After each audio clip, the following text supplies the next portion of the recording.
Oh, wet from the shower. Hey, Trisha. Hey, rest of the Naked Army.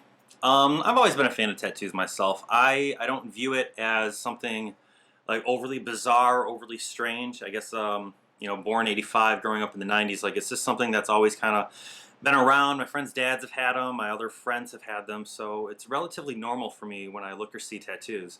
I'm the guy that's like always staring at tattoos because I think they're so awesome, and I love to hear the story behind them or the reason behind them. And I know that if I don't talk to a person, it looks like I'm just kind of staring at them, like, oh my god, you have tattoos. But in my head, I'm like, oh my god, you have tattoos. Ah, that's so cool. That's so great. So tattoos, I think, are really cool. I don't have any, not for any particular reason, other than I'm kind of like you. I don't want to feel the pain. Just that thought kind of is off-putting enough to me that it's kind of prevented me for a long time from getting tattoos. And because of the internet, I've seen so many bad tattoos and bad artwork and bad things. Like, I just don't know who to go to.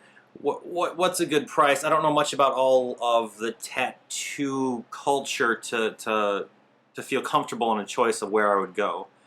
Another reason now I'm not doing it is because living on Key West, like, there's tattoo shops all over the place, but they're like vacation spot tattoo shops, so I know the prices are going to be like gouging me for all I'm worth.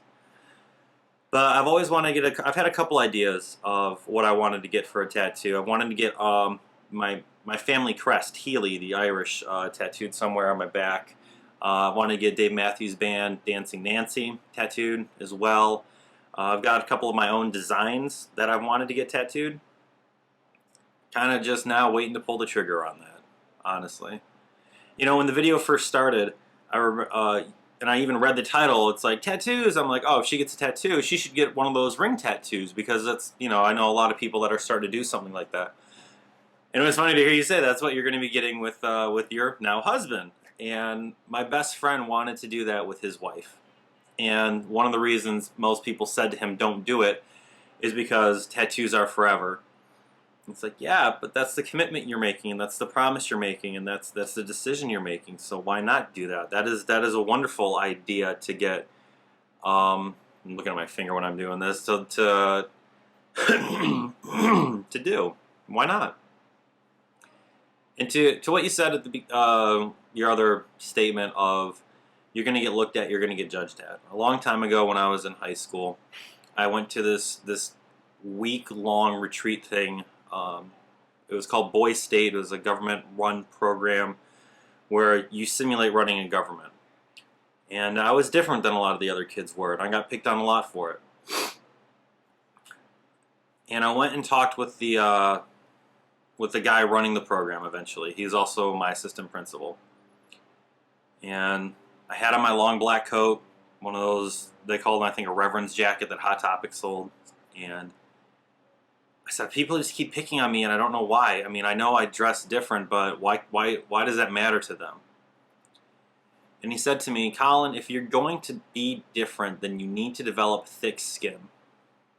Because people are always weird with things that are different. And you can spend the rest of your life crying and being afraid, being ashamed of who you are and how to express yourself, or you can just develop thick skin and get over it. And that was a hard pill to swallow, of having to develop thick skin for being different. But he was right, I did. And it's still hard sometimes when people call you out on something that's different than the rest. Now I'm almost 30, but my differences are what define me. It's not something I need to be careful of or be ashamed of. I embrace the differences from me and everybody else that's around me. And yeah, you just got to develop thick skin until this doesn't bother you anymore. I have some questions for you. I was thinking that one time in one of your Naked Truths you could talk about travel, because I do a lot of traveling and a lot of driving around, and I was wondering if you could just kind of like address that topic and your experiences with traveling just around the country and whatnot.